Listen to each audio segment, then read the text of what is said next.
Chaff. Coming up this week, we will be mailing out a copy of the One Ring to a lucky listener who... One of the first things I recommend doing when you crack your sealed pool for MH3 is just go right to the back and count how many Writhing Chrysalis you opened. Nobody's judging, but I might judge depending on what card you go with. What's up, aficionados? Welcome back to Draft Chaff. This is episode 206. I hope you like our clickbait title. Coming at me on the line is Tyler. What's up, Tyler? How you doing, Ben? Honestly, pretty good. Pumped to talk MH3. I love agree. This set. Well, me too, man. I've been really excited, really looking forward to talk about this set. I think together we've drafted this, what would you say, about 150 to 200 times between the two of us? I really think so. Yeah. It's a great set, a lot of great vectors. Excited to get into it. Before we do, a little bit of housekeeping. You should hop in our Discord. It's where all the magic happens. Talk chaff and other nonsense. Anything limited, anything not limited, anything magic related, anything life related, all happens in the Discord.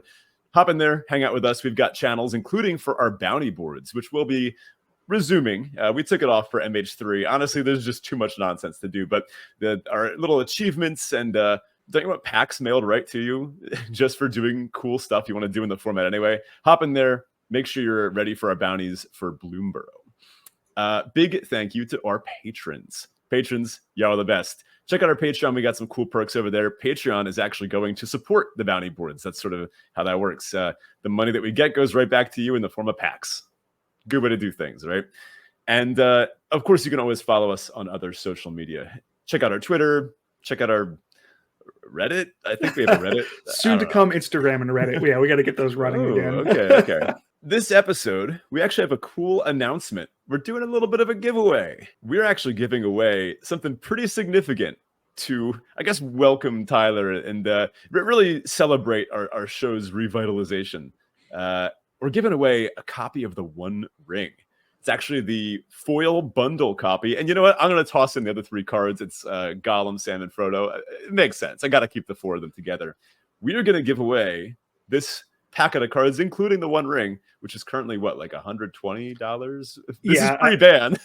Pre-ban, yeah, $120 card. I sold all four of my copies when they were $40. Pretty upsetting about that. But this card, I mean, it's dominating. You look at any list right now in the modern PT, it's in every deck. You know, it's an amazing card. If it gets banned, it'll still see a lot of play in other formats. Commander, even.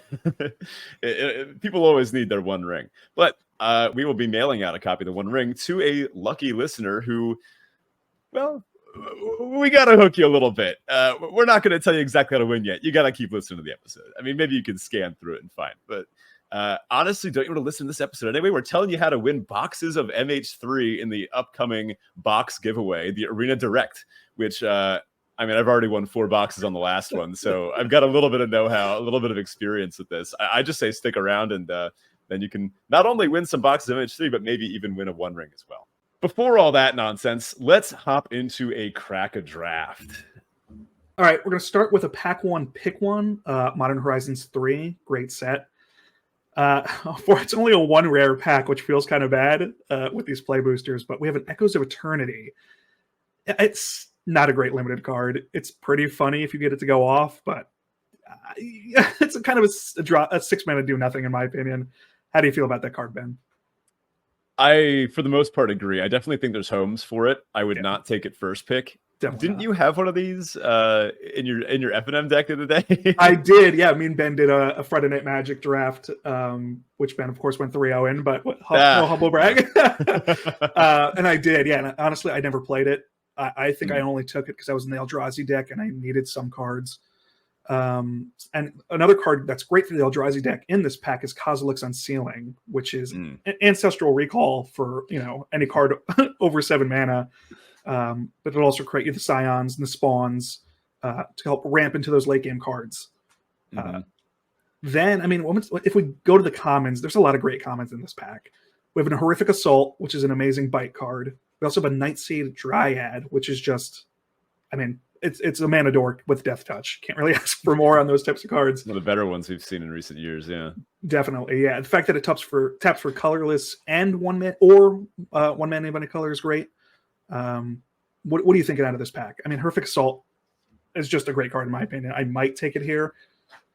Yeah, I do like everything you mentioned. The other uncommons we didn't mention it were Scurry or Gremlins, Proud Pack Rhino, and the Fledgling Dragon. Dragon, I think, is just like a non-card. No, you're never taking this card. I played it in one deck that was really like low on playables. I think in all the drafts I've done, I've seen that threshold ability turn on once. Okay. And they lost the game the turn after when I killed them because it just feels bad. Yeah, Pack Rhino has a place, especially alongside the Metastatic of Angel. I think that can be pretty sweet. You can get some gross proliferating counter stuff happening there. I like Scurry a lot. You are taking a multicolored card first pick, but Scurry is actually worth building into. And yeah, sometimes you can just play it in like a Jeskai deck and you can maneuver your way into there. You can be blue, white, and splash this pretty easily. Area Auxiliary is a common in this pack I like a lot too. I think if we had to make some sort of tier thing, if this is like a day 2 of an arena open, I would probably take either the Scurry or the Area Auxiliary. I think Eldrazi tends to be overdrafted. And while Horrific Assault and even Echoes and Cozy's Unsealing, these are all strong cards. The Echoes and the Cozies, those I want to pick up like 3rd or 4th pick and be like, all right, yeah, I'm doing this. Like, you don't want to start the Eldrazi decks there. You will kind of want to have those supplementally fed late game.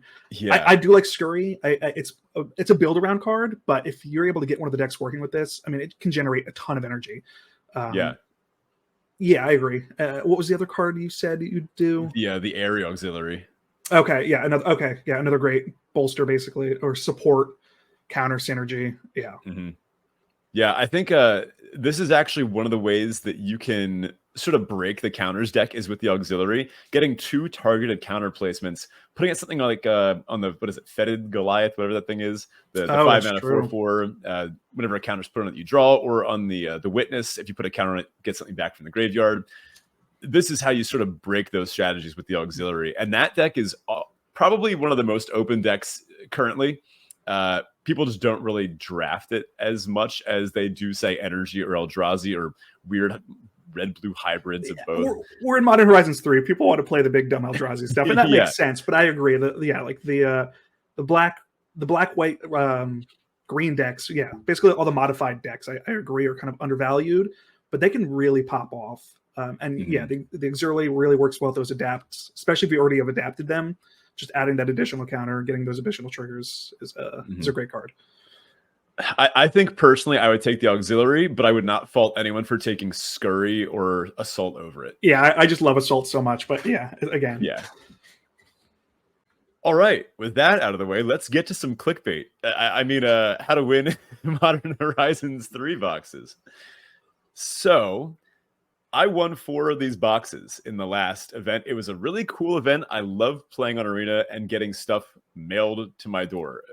It's a pretty cool... I mean, have they done many of these other ones? They did it with the... Was it Chaos for the Mystery Booster, right? Yes, yeah. I was going to say, I thought you won one of these Mystery Boosters because we drafted it together. I think it's a great program, great incentive for people to play. And who doesn't like product? It's nice to have physical cards, especially with these Modern Horizon 3 boxes because they're not cheap. Mm-hmm. Yeah, they're around $250 per, I think. And, well, we saw that the event is firing again this weekend. So what better thing to do than just talk about how I won the 4 boxes and then hopefully give the listener the tools to win some boxes yourself, right? So MH3, I think, is easy to understand in terms of vectors.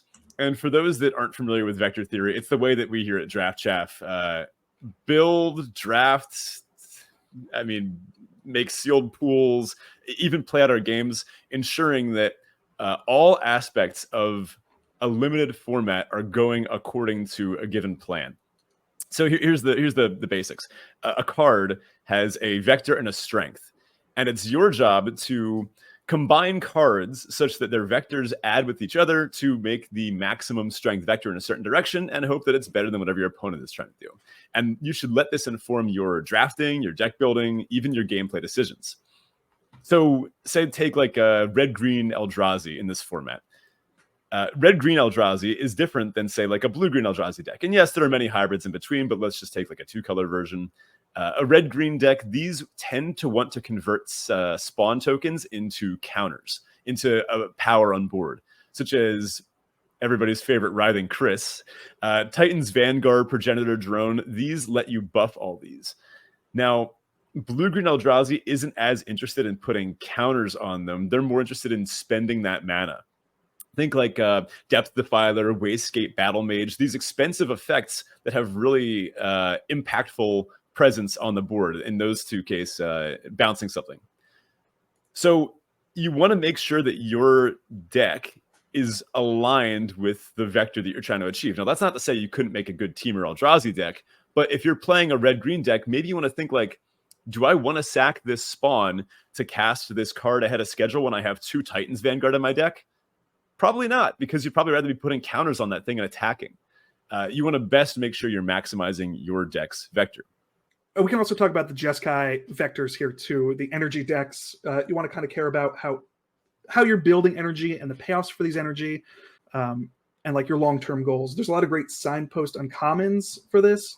If you're looking at the red-white decks, you have cards like Emissary of Soulfire, which is going to put on those exalted counters. But in order to put those exalted counters, you have to pay energy.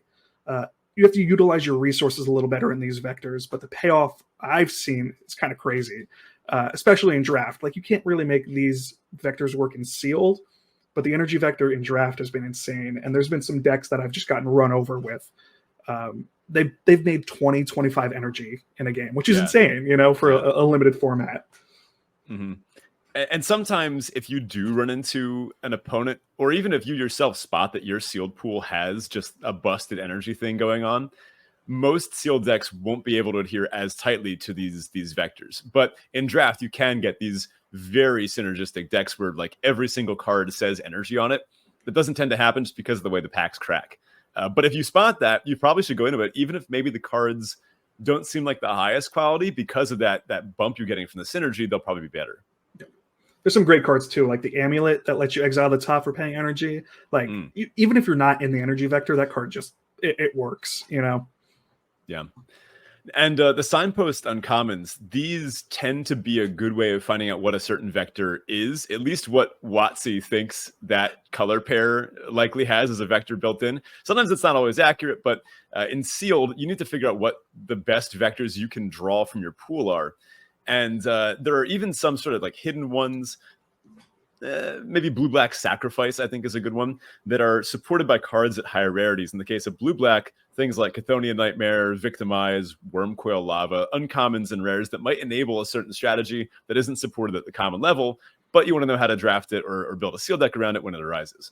And as in any sealed format, your job is just to find the best thing that your pool can be doing and maximize that thing. That means if you're trying to build an energy deck, maybe don't play a card that doesn't go with energy, right? You want as many things that say energy on them as possible, or with counters, or with Eldrazi, or with whatever else. You want as many things in your deck to align with one singular game plan. And then you want to play it out like that too. If your deck is assertive, I like to think of things in terms of like assertive or reactive. The Jeskai control decks, like the energy, like you said, the amulet sort of ones that are looking to go late game, those ones, I would say, play a reactive game plan. Whereas like a red-white energy deck tends to be a little more assertive. And if you're playing an assertive vector, that means you want to be pushing your advantage. And when your opponent attacks with a 2/2, you probably don't want to trade off your Conduit Goblin with their attacking 2/2, because that was a key part of your assertive vector. Why'd you just trade it? Your deck wants to be attacking, not blocking and trading off.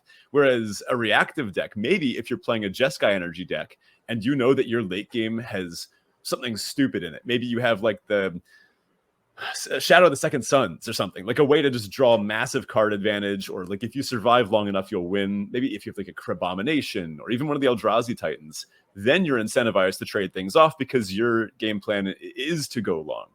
You want to make sure that your gameplay aligns with your deck build. Play to your routes, yeah. Mm-hmm.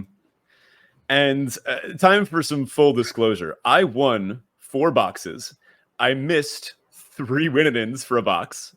I think I probably played 20 events, and most of them were best of 3. And when you whiff and get when you come 1 or 2 short, you get back most of your gems. I found that to be a good way of not going broke. I did put some money in. I put some money to buy some gems for this, and not everyone will want to do that, and that is also totally fine. But I knew going in that I knew the set really well. I was pretty confident that I had a high enough win rate in this set that if I gave it a couple attempts, I could probably get myself a box, and then I'm up so much EV that I may as well try again, right? And that's sort of how it worked out. Now, I obviously will mention that best of 3 is more time consuming, right? You have to win less overall matches, but those matches take longer, and it's like single limb that way. So I do recommend playing best of 3 if you're looking to maximize your gem savings. If you look to just get like a one and done, you just want to try it once, probably best of 1 is what you want to do. But best of 3 definitely saves your wallet some pain. Yeah, I ended up doing the best of 1. I ended up doing it twice. I didn't have quite the commitment you did. But I ended up drafting 2 Nadus, or not drafting it. My sealed pool ended up with 2 Nadus in the first deck. Mm-hmm. I don't know. I was hoping for the best, but didn't really go anywhere. Unlike somebody who can manage to pull 4 boxes out of this event. Well, I should also mention for those that are new listeners, I'm a teacher and I'm on summer break. So my weekends are just as relaxed as my weekdays. So I've been looking forward to this, and I was ready to jam. Now, I think actually a good way to talk about this would be to draw some takeaways from each of the decks that I went with. So I'm going to show off my 4 deck lists. Now, those listening on Spotify, we have a Spotify video option. So if you just take a glance at your phone, you'll be able to take a look at our deck lists. Those on YouTube, you're already seeing this. Here we have the first deck that I won the box with. And man, this was a pool. Obviously, opening good cards in your sealed pool is good. One of the first things I recommend doing when you crack your sealed pool for MH3 is just go right to the back and count how many Writhing Chrysalis you opened, because it's gonna have a significant effect on how you build your deck. Chris is just a great card, man, and this pool is honestly pretty insane. Yeah. A lot of ramp, a lot of decent removal, Flage, 2 Chris's. Wow, man. Mm-hmm. Yeah, this one was good. I smelled victory on this one. So cheap removal. Now this deck's Vector, this one was less synergistic and more just bomb based. I guess you could say that the Eldrazi Vector is present within this, but that's the thing about the Eldrazi Vector. I think that's why people love playing Eldrazi. It's just a Timmy thing. You just make a bunch of mana and then play a 6/8 or whatever, and then try to win with that. Now, that Vector does have softness to it, right? Like if you ramp all this out and then your opponent has a bunch of accursed Marauders, whatever, and they make you sack all your Chrysalis. And I used a Thraben Charm once to exile someone's graveyard when they had like a 6 plan going, and that actually does a lot of work. Or like a Flage. There are ways to beat this sort of deck. But this was obviously a very strong pool. And I think it's worth building your deck in such a way to maximize the strong cards that you open. Sometimes I'll see people and their sealed pools, and they'll be like, well, I opened this bomb, say like Flage, but I don't think I can make it work with my colors. Like, look at how the white is in this deck. I'm not really a white deck. I'm playing this Dog Umbra as well as Flage, but those are my only 2 white cards. And flashing Flage back is a big part of the strength of it. I was just really warping my mana base to be able to play it. But I had these other sources, the Legion Leadership, the Deceptive Landscape, the Shattered Landscape, and then 1 Nightshade Dryad and the Solar Transformer. I was playing basically every ramp thing I could get and color fixing thing I could get, but the Path of Peril there too, to make sure I'd be able to cast my strong cards effectively. So I guess my first takeaway would be, whatever you open, I mean, you should look at what has the strongest vectors and let that inform which vectors you want to play. Don't just say like, oh, I'm going to play Eldrazi because that's good in the format no matter what Eldrazi I open. All the decks in this format can be good. Just play the bombs that you get. Yeah, I was going to say, it's not really a Prince format. You don't have to rely on bombs, rares, or mythics in this set. Like Chris is a common card. Like the fact that you can win just off that card is pretty crazy. The vector that you did build here is a great Gruul beatdown. You know, we did get some ramp with like Ronas. We have 2 Rumbles, Dryads, like, and the Solar as well. We're going to get to our late game quick. A card that I really like that at common as well is the Nyxborn Hydra. The ability to give you your Chris trample late game feels so good. I got blown out by like a 15-15 Chrysalis one game because they stuck a Hydra on it. And the fact that you could sacrifice your spawns to pay for that, to pump Chris too, just feels great. The second deck here, let's call this one Blue-Green Nadu. Now, I've got a Nadu in here. I've got a pretty solid early game. It's not as resilient as it looks. So I have a lot of cheap removal. This was sort of my cheap removal one. Triple Horrific Assault is definitely the highlight of this deck. And then double Depth Defiler to sort of round it out. This was like a straight blue-green ramp deck. But my early drops were a little bit wavery. I don't have many 2-drops, not nearly as many as I'd want in this format. I was forced to play a Sage of the Unknowable, which I think is fine.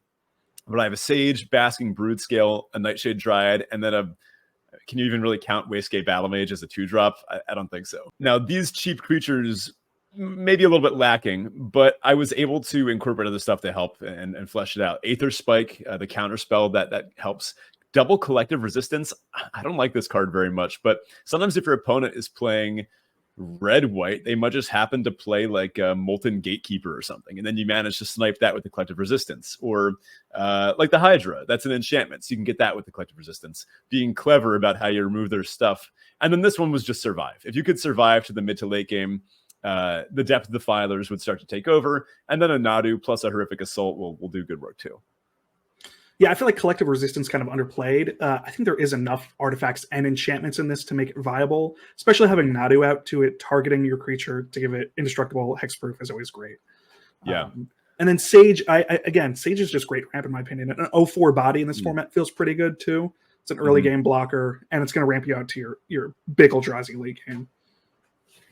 So takeaway number 2, find your cheap removal. You do want it in this format. You do risk being just run over by something like Boros Energy.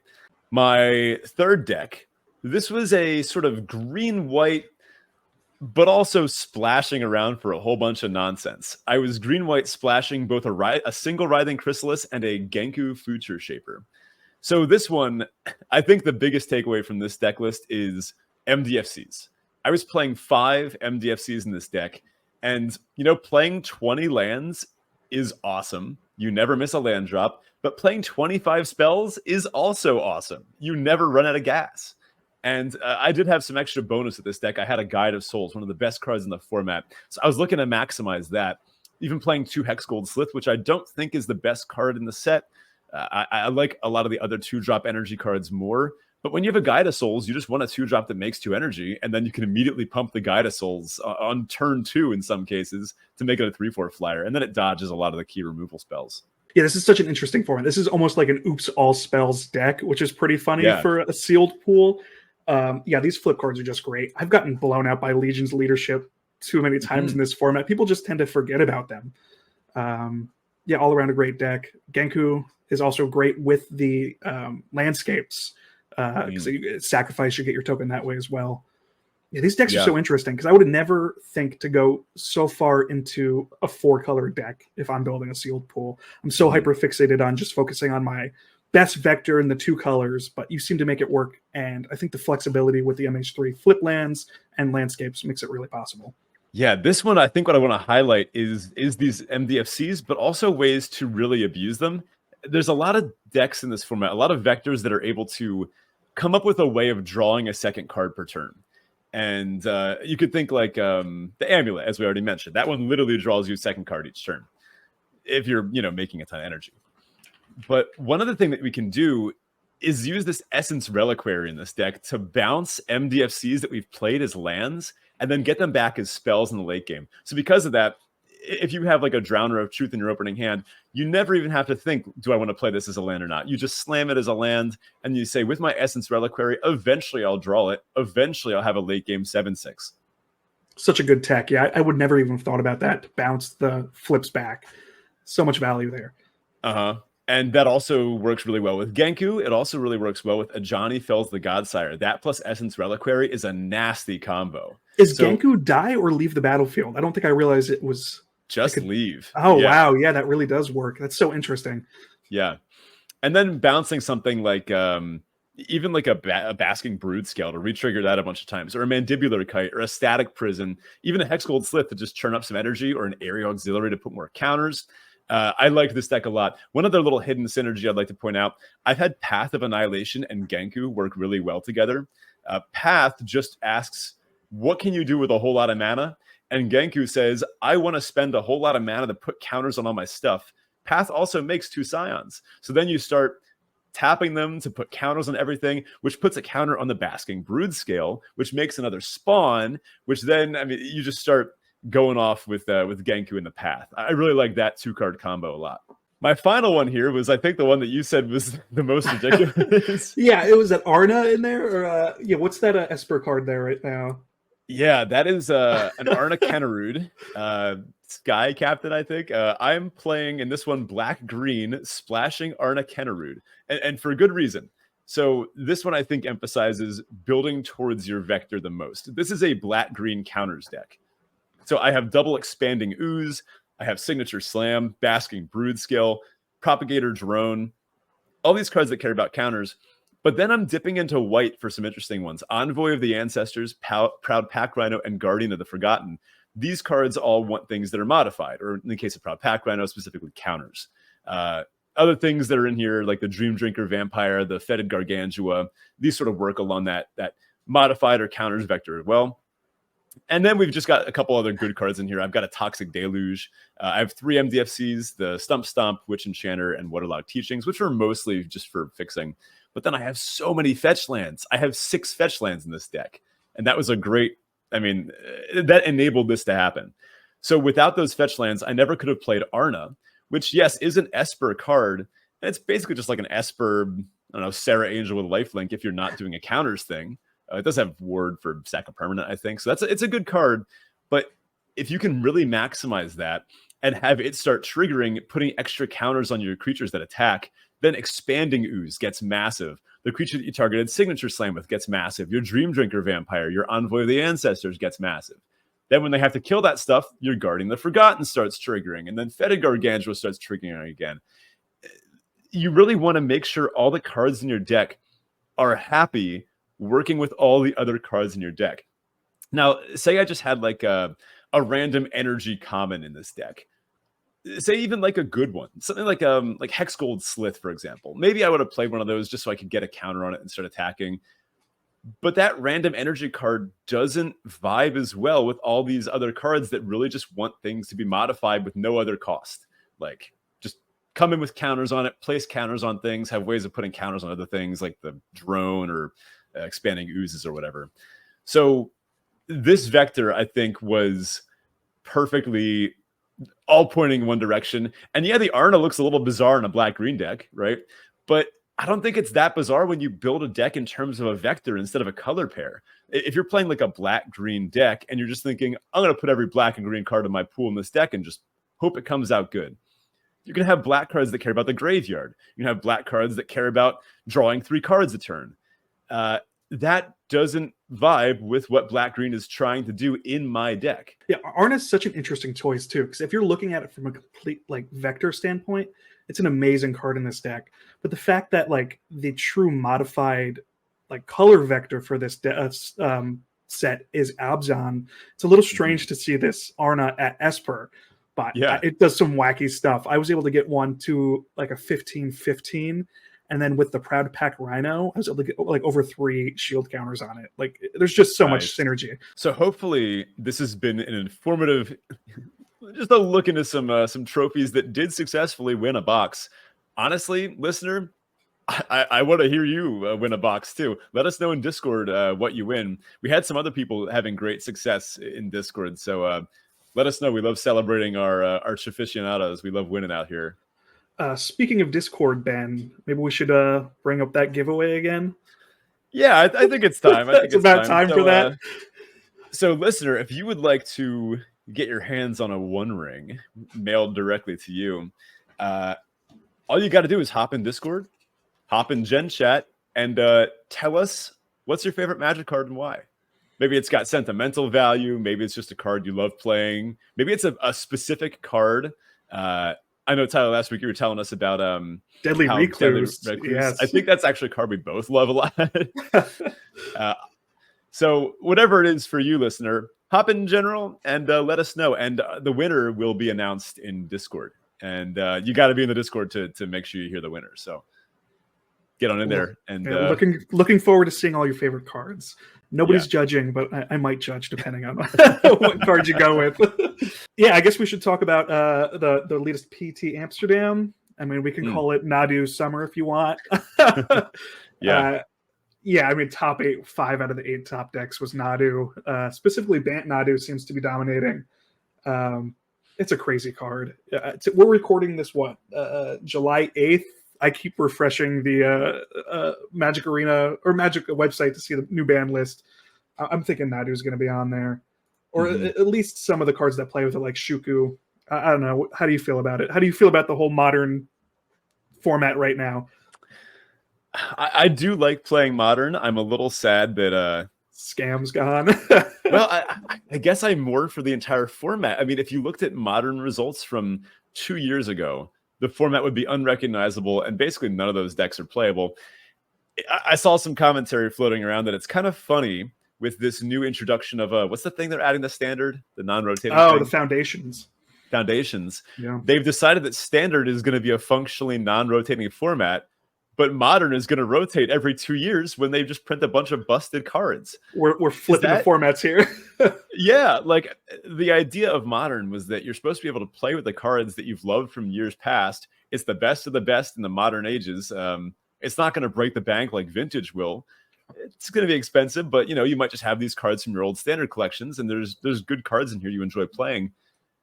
But then if they just print a Modern Horizon set, then isn't that basically like a rotation? It is, because if you looked at pretty much every deck that was built for this PT, every deck was centered around new cards. Necropotence, Nadu, Jeskai Energy was a big, Jeskai Energy Control was a big deck we saw. It's all MH3 cards, and it's kind of sad to see, because you're right, it really does force the format to rotate. Think of Ragavan. It's kind of embarrassing in the face of Galvanic Discharge, which both the Boros Energy decks, the aggro deck that it didn't do the best, it was trying to play, but then also the Jeskai Control decks and the Mardu ones, they're all playing this Galvanic. Turns out Bolt is still good, even though it can't go face, but it can deal 6 or 8 or something to a player, to a creature rather. Yeah, Discharge is great, and especially Ragavan hit it for 1, then he still net 2 energy in the end. Like, that's what you want to do. But as far as Nadu, just I'm not sure if the Wizards in-house testing team just didn't test it at all, or if they didn't spot the 0 activated ability cost exploits. But they printed it in the same set as the new Nantuko, which also just goes insane with Nadu. Yeah, I don't know. Nadu's just insane, especially with some of the cards they printed in MH3. The Sprint Heart Nantuko is pretty crazy. The fact that it's going to create a new target for Nadu to reset every time you put a land onto the field. I don't know if you were watching the PT, but they had these little cardboard cutouts. I forget what they called them, like the elevators, basically, where they would put the tokens created by Nantuko, and once it had 2 targets from Nadu, they would slide it over, and they would call it the elevator. It's just so funny to me that the fact that they had to bring this like extra piece of paper to track all these targets. And that's the thing too, these Nadu games, they just last forever. It's not fun for either player. Yeah, it doesn't seem like the sort of gameplay experience Wizards wants to be happening. I know people are talking about this in Legacy right now with Grief and Psychic Frog, funny enough, saying that deck is just gotten too good. It seems like if there were going to be any action points for this emergency ban that's maybe coming out today, by the time this episode drops, we'll already know. If there were going to be any action points, my guess would be Nadu in Modern. And well, I don't know anything about it. I guess Grief in Legacy. And Pioneer, I'm starting to look at the Amalia combo. Yeah. And I'm starting to think it's just a little too silly. But it can get hated out by Control, but it really shuts off a lot of fair strategies that I think they'd want to have exist. So I don't know. Yeah, I'm curious to know what the Wizards is going to do too, because MH3 just came out. Are they really going to ban Nadu? Are they going to go after more of the enablers like Shuko, and a really old card that just targets for free? So we'll see if it's the enablers. Do we think they learned their lesson from like banning Bridge from Below for Hogak and then having Hogak just still be the most probably thing? Not, but we'll see at some point. Feel free to hop in Discord and hop in the Listener Question of the Week channel. Ask us some questions. We're always happy to answer. Let's jump into our Teferi Tibble. This is our Roses and Thorns style segment. Tyler, what's going on this week? What's your Teferi? What's your Tibble? So yeah, Teferi. We're recording this on a Monday. This Thursday, I'll be in Cape May for a little vacation. Many of you don't know, my wife's currently 24 weeks pregnant, so we're doing what they call a baby moon, which is essentially like a honeymoon, like during the second trimester to kind of, I don't know, take some time to yourselves before things get a little hectic. So we're going to spend 4 days in Cape May. Relax. It'll be nice. Tybalt, this Saturday, I forgot to drink coffee for the first time. Like, I just forgot to have a cup of coffee and, like, I don't know, no big deal, right? I had the worst migraine of my life. I felt like I was dying. I ended up getting like a cup of Dunkin' at 5, and I was like instantly healed. So I learned how addicted I was to caffeine. So that wasn't great. Is this like a net positive for you? Are you happy you learned this information about yourself? No, because I'm still gonna drink coffee. I haven't changed anything. I just learned that I really am dependent on it. Interesting. I'm becoming more of a social coffee drinker. I never really drank coffee, but I got like a good coffee maker recently, and I'm like, nice. I'm wading into it. Oh, come over to my house, man! I can make you some espresso. I've fully dived into the coffee experience. I'll take some of that me espresso again. There we go. Topical references. My Teferi this week is honestly got to be the aforementioned 4 boxes of MH3. I'm very stoked about that, mostly because I'm excited to draft it.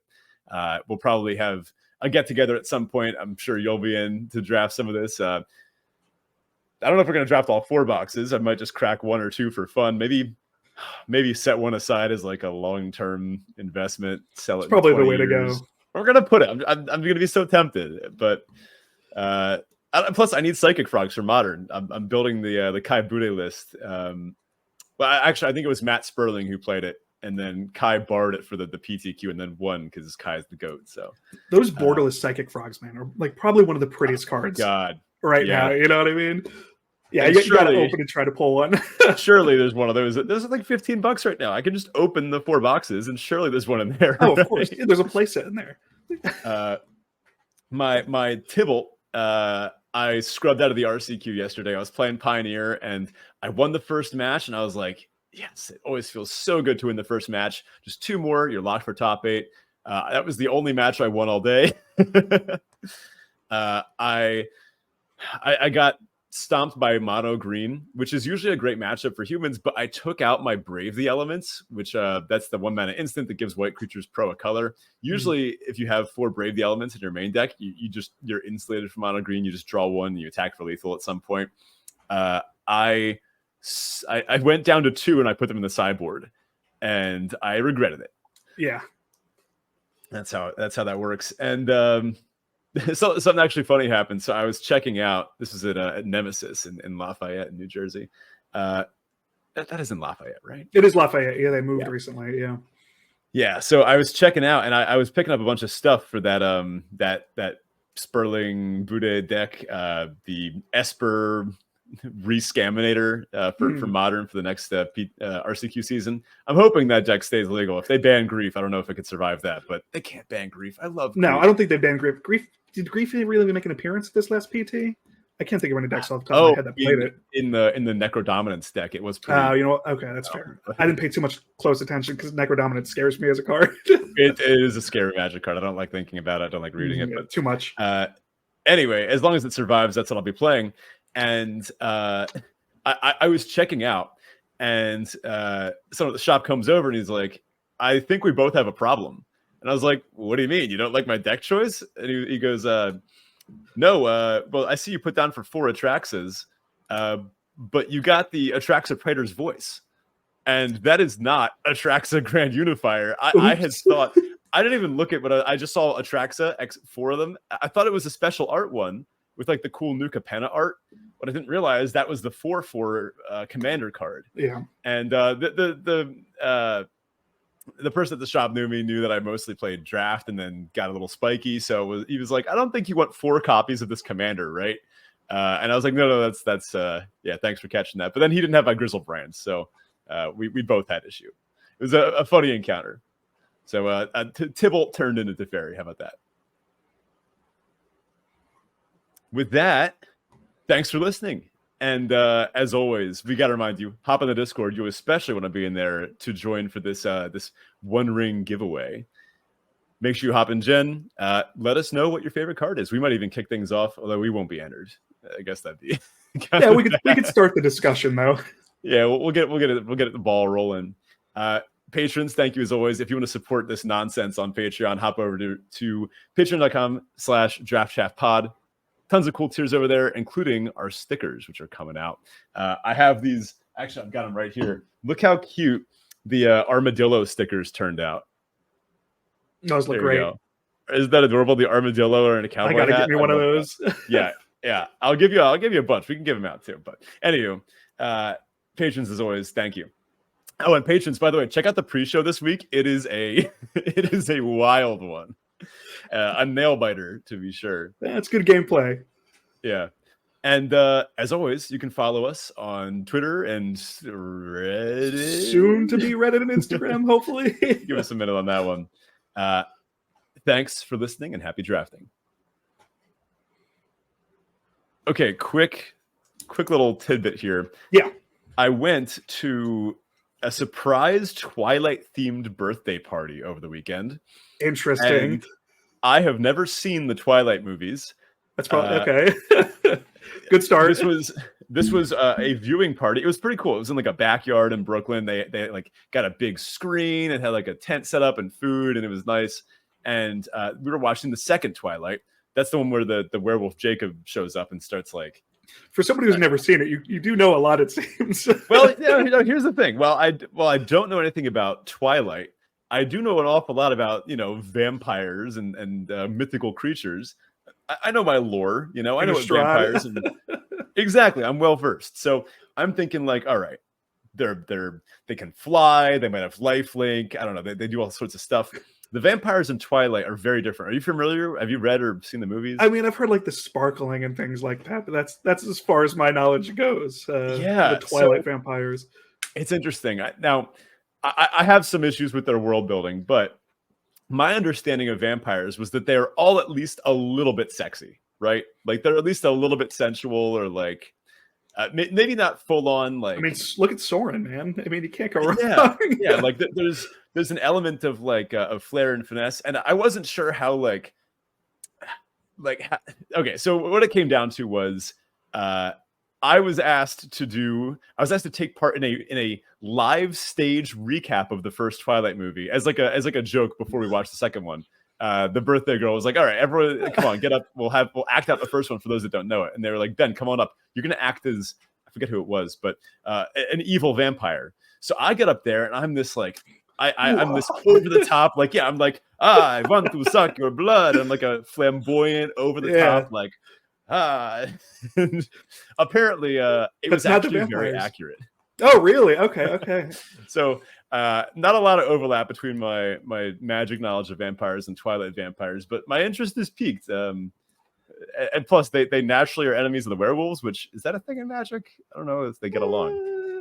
I mean, do you think we're going to get a Twilight Universes Beyond now next time we go to Innistrad? Honestly, if they put Hatsune Miku in, then yeah, that's true. Who knows what they're going to put